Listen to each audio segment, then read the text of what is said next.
Pond 9 album review. Let's chat about it. Hey guys, what's going on? John here from What's Spinning here, not to chat about this latest album from Pond. This is their 9th album, and yes, it is called 9. These guys are an Australian psychedelic rock, neo-psychedelia band. They've been at it for years now, and they've gained a whole lot of notoriety, mostly from their connections to Tame Impala. Not only do the band share 2 members with Tame Impala, also Kevin Parker has been known to throw his production hat into the ring on Pond albums. I'll be honest with you guys and gals, though.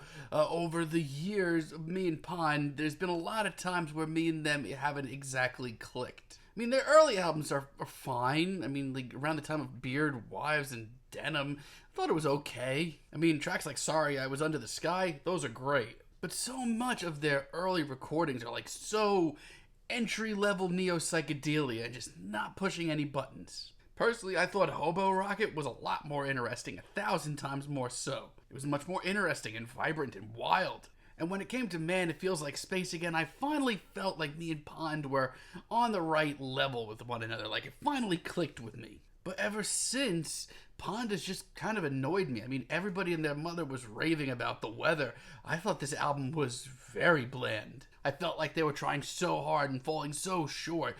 And their last album, Tasmania, it still to this day is one of my most negatively received reviews of all time. Honestly, I still don't think it's very good. However, the singles leading up to this new album, 9, intrigued me quite a bit. It seemed like Pond was really taking on a new sound, a very shiny sort of new disco, alternative dance sound, and I was very interested in that. I thought they were putting out some new singles. Let's chat about this album. This album starts off with a song for Agnes, and honestly, I have to salute this. This is a great intro. Between this funky, off-kilter riff and these layered vocals, this is dazzling. Yeah, I hate to say it, but right off the bat, we're 1 track in, and I'm much more inclined to dive back into this track for seconds. Now, it is much more glamorous and glitzy and shiny than anything on any of their other records. But for me, this is a big stylistic risk, and it's one that I'm all for.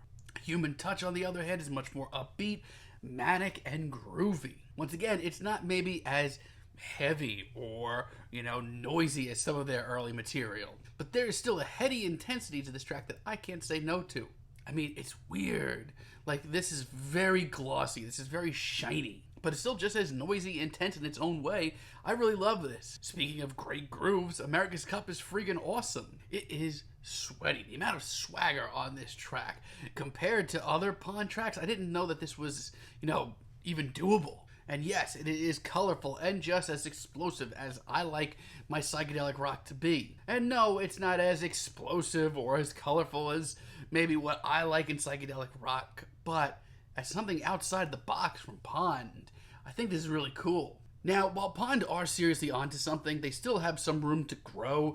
Some of the softer tunes here just are not my cup of tea at all. Take Me Avalon, I'm Young, I think it's the worst track here by far. Okay, so this album might be, a huge departure for the band.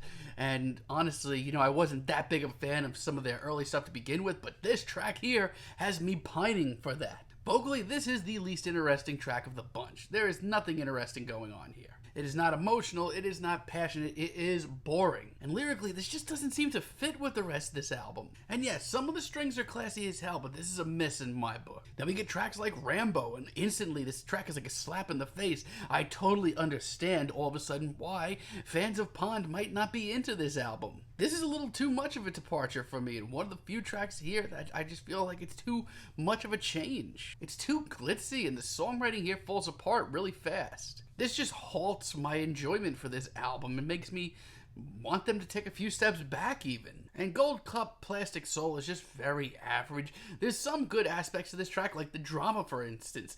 The cinematic vibes of this track I actually kind of like. But the songwriting here, once again, it's just not for me. And this track just plods along and it's so drawn out. It's not my cup of tea.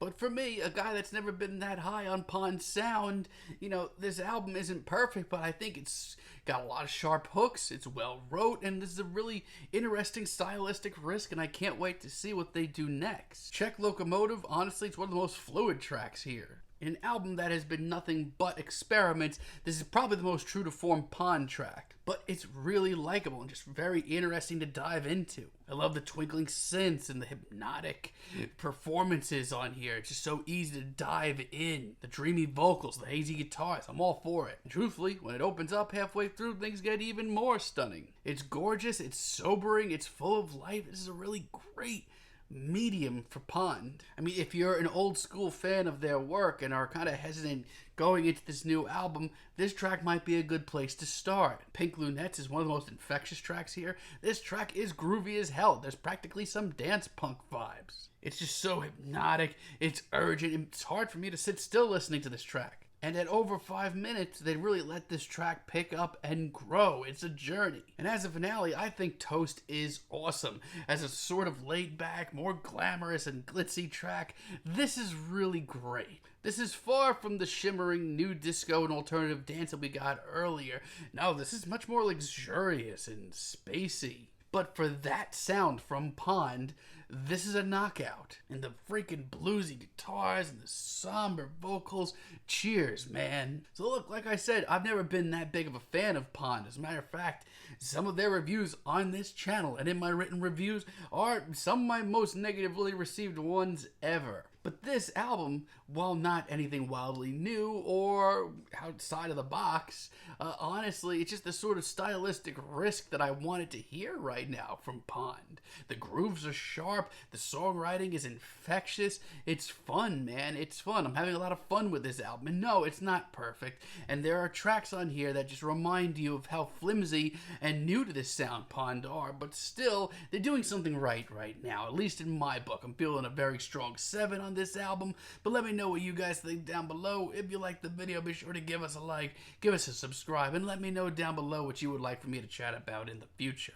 And until next time, have a good day, guys.